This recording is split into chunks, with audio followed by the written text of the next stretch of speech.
So in the ACJ, you have 17 templates in total. What is exactly template document? So you see the options, the sequence of options, those are always the same. See, that's called template. Okay, so you see there's, the first you have, what was the question, the first question? Investigation, right? Or was it management? Investigation, right? Diagnosis and investigation. So I call that an investigation question. And it always comes that way, with those options. That's the first template you see in the ACJ. Okay? And then the only thing that changes is the case, but the template is the same. Okay? The second template that you got was the patient management question. Right? And that always comes out. That's how it is. It doesn't change. What changes is the question, the case, the history. But that template is the same. The third one was diagnosis and pathology, right? There's a bunch of those. And usually they come in the same sequence. So like template 1 has these lesions in this order, template 2 has these lesions in this order. Okay, so usually there's 2, they might not come in the same template. Okay, and then you have the treatment pathology, which is only one question. There's only one template for pathology treatment, which includes all the treatments possible for pathology, has one template. So what is it that you have to do in ACJ is you go through all the templates, and you go, what would the question be if this comes, so for me to answer this? And that's how you study it, basically, right? So you go through the templates. If you have a strong AFK background, you look at it and you just go, what should the picture look like for me to answer this? And use practice and practice and practice until you kind of know that, okay, if this comes, I'm just going to answer that. Okay? So that's what the templates, so when I say templates, they always repeat the same way. So there's only 17 templates in the ACJ.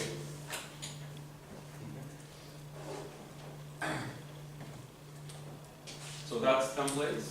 And let's see, so basically the exam, what's the exam?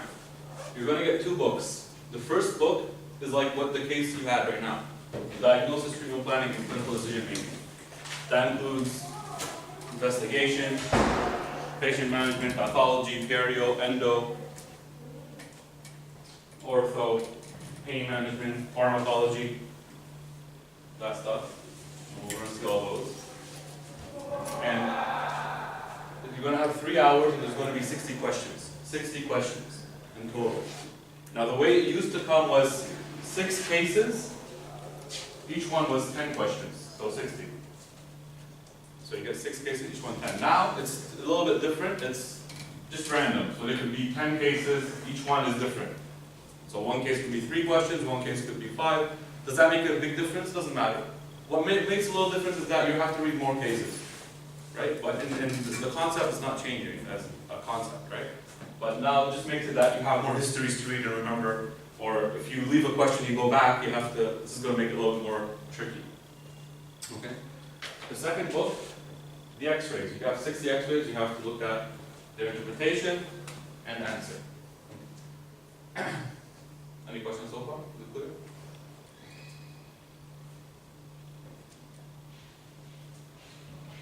Alright, so this is where the questions are coming from, pretty much.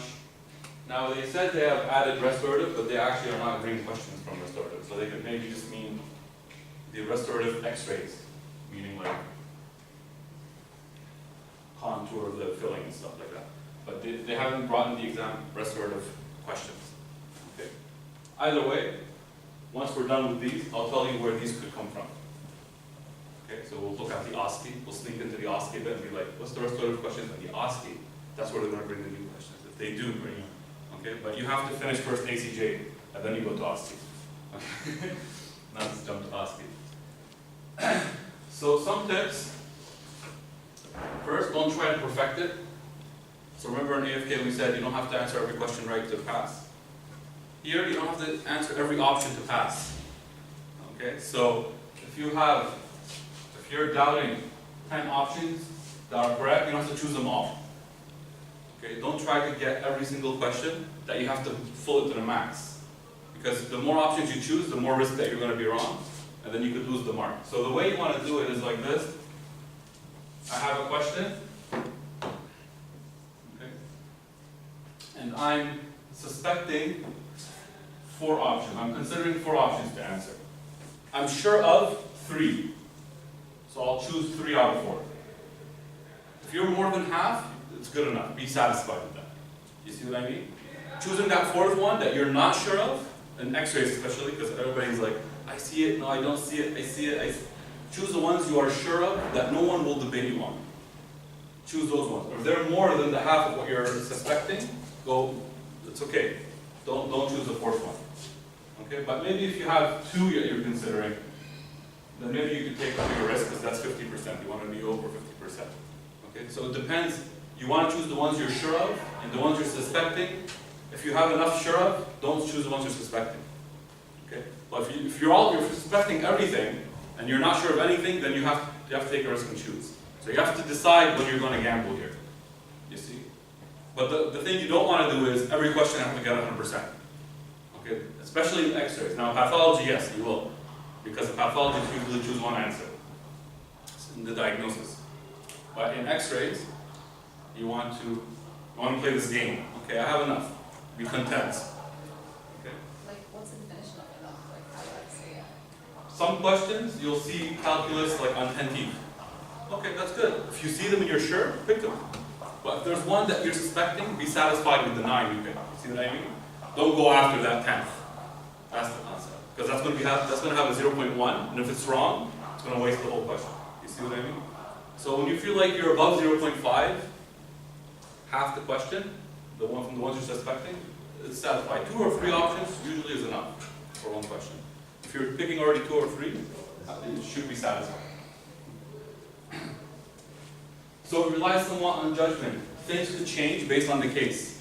So like just minor changes in the case, the wording, and in the exam, your judgment may change. You may change some answers based on, so we're going to take what's classic, what you should do. I'm going to go through what I think all the possibilities could be. But in the exam, if they change things in the wording, it may change your judgment toward the case. So that's why it's judgment. So again, you want to learn here how to be a doctor, not a scientist anymore. So, so it's about being, just what would you do in real life? You know, what would you do in real life? How would it be in real life? Read the cases carefully once at the beginning and review them after every question you require. That's the thing people miss. They forget to go back to the case. They forget the person had this disease, had that disease. Always go back. Because if you have many cases, you're going to forget which case belonged to which question. So always go back and review the case history. Sometimes reading the question first helps, but I would do that more in OSCE. But sometimes it's nice to kind of see what questions are they, what templates are they bringing to know what to focus on when you're reading the case.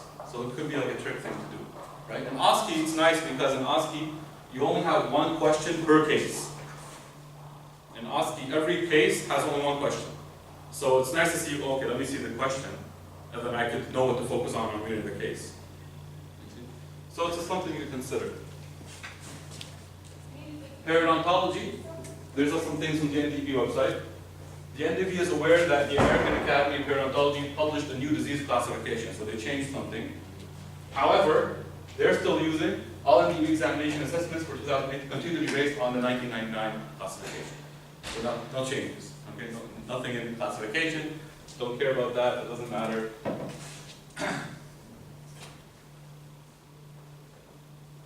We'll see once they say, okay, we're going to include the new things, then we'll care about it. Endodontics, the terminology used in endo is based on the American Association of Endodontists. So if you want to look at the terminology, we should look at that. And antibiotics, they're aware of all the new prophylaxis things. So that means like joint replacement does not need prophylaxis anymore. So they're aware of the new stuff. Okay. All right, so what's the exam?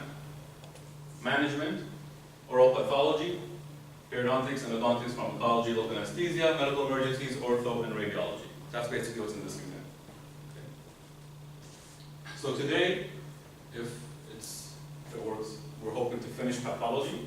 If we have more time, we could either leave early or continue to carry. So we're, There's no epidemiology. Epidemiology. Or ethics. Or ethics, yeah. No, ethics and epidemiology. If you want to learn epidemiology, I have a video on the website now. You know, if you didn't get it last year, right? We'll give you the password, the link. It's good information, yeah?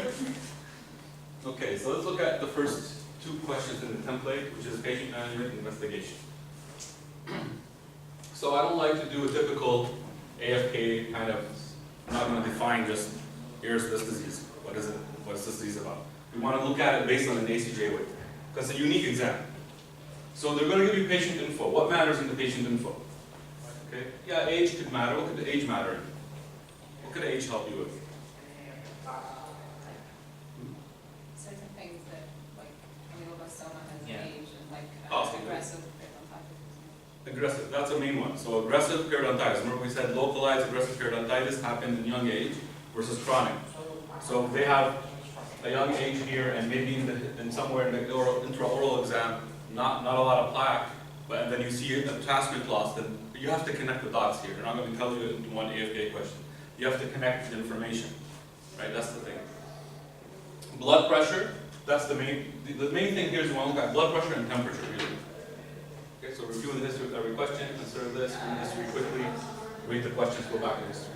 Okay, so blood pressure will tell you if you could avoid treatment, right? Will tell you if you need to limit epinephrine.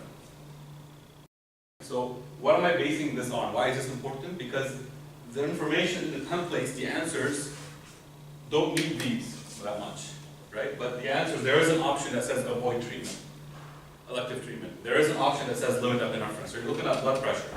If it's too high, then you're already going to do that. If in the history it says the person had an infarction, had any cardiovascular disease, you're limiting epinephrine. You're going to go to that answer, right? You're thinking that already. Temperature, if it's above 38, fever. So that means you're going to need antibiotics for systemic involvement. So you see how you're going to read the information. You're already thinking, oh, this person has a fever. But if it's a fever from a viral disease, you don't give antibiotics, right? Only if it's a fever from a dental infection. And then in the history, they're going to give you chief complaint, history of chief complaint, dental history, medical history, social family history, they're smoking, clinical examination. So they're going to give you the extraoral, what they see, and intraoral as well. So you're going to look at the medical history. So this may look familiar if you, from the pharma here, or from the medical history of an AFK. So you're going to look at these things. Do they have diabetes, right? May affect your management, hypertension, limit epinephrine, right? You're thinking already, anything cardiovascular, limit epinephrine, or minimize the use of epinephrine. Do they have asthma? Because there's a template about emergencies. And you want to think, oh, if they have asthma, they might bring you that question and ask that, oh, what's the treatment if it happens?